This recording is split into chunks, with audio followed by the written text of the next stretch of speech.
ସାଙ୍ଗମାନେ ତୋରି ପାଇଁ ତୋ ପାଇଁ ସିରିଏଲରେ ଆପଣମାନେ ଦେଖିବାକୁ ପାଇବେ ଚିକି ଆଉ ତାଙ୍କ ବାପା ଅନୁଜକୁ ଭଲ ପାଇବା। ହଁ ସାଙ୍ଗମାନେ ଆପଣମାନେ ଦେଖିବାକୁ ପାଇବେ ଆକ୍ସିଡେଣ୍ଟ ପରେ ରୋହିତ ଯେତେବେଳେ ଅନୁଜକୁ ଏ ଘରକୁ ନେଇ ଆସିଥିବ ଏ ସମୟରେ ଚିକି ଯାଇ ତାଙ୍କ ବାପା ଅନୁଜକୁ ପାଣି ଗ୍ଲାସଟି ଦିଅନ୍ତି ଆଉ କୁହନ୍ତି ଯେ ବାପା ଏ ପାଣି ଗ୍ଲାସଟି ପିଇ ଦିଅ। କିନ୍ତୁ ଅନୁଜ ଏ ସମୟରେ ଜାଣିଥିବେ ଯେ ଚିକି ହେଉଛି ତାଙ୍କ ପ୍ରକୃତ ଝିଅ ଶ୍ରିୟା ବୋଲି। ଆଉ ଶ୍ରିୟାକୁ ପାଖରେ ପାଇଲା ପରେ ତାଙ୍କ ଛୋଟ ପିଲାଦିନ ଶ୍ରିୟା କଥା ଭାବି ସେ ଆଖିରେ ଲୁହ ଢଳେଇବେ। ଆଉ ଏତେବେଳେ ପିଲାଦିନ ସିଏ ଆସି ତାଙ୍କ ଆଖିରେ ଲୁହ ପୋଛିଦେବେ। ଆଉ ଏତେବେଳେ ମନେ ମନେ କହୁଛନ୍ତି ଯେ ଚିକି ତୁ ହିଁ ମୋ ପ୍ରକୃତ ଝିଅ ବୋଲି। ଆଉ ଚିକି ଦେଖୁଛନ୍ତି ତାଙ୍କ ବାପା ଅନୁଜ କାନ୍ଦୁଛନ୍ତି ଏହାକୁ ଦେଖି ସେ ଜମା ବି ସହିପାରୁନାହାନ୍ତି। ଆଉ ଅନୁଜଙ୍କ ଆଖିରୁ ସେ ଲୁହ ପୋଛି ଦିଅନ୍ତି। ତ ଫ୍ରେଣ୍ଡସ୍ ଆପଣମାନେ କ'ଣ ଭାବୁଛନ୍ତି?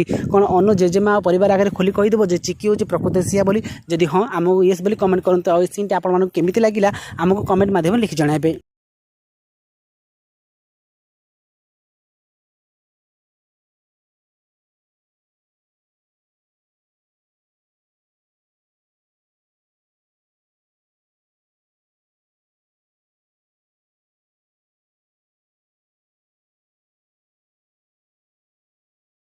ଆମକୁ କମେଣ୍ଟ ମାଧ୍ୟମରେ ଲେଖି ଜଣାନ୍ତୁ। ମୁଁ ତ ରୋହିତକୁ ପୁରା ଘୃଣା କରେ। ଆପଣମାନେ କେତେ ଘୃଣା କରନ୍ତି କମେଣ୍ଟ କରି ନିଶ୍ଚୟ ଜଣାଇବେ। ରହୁଛୁ ନମସ୍କାର।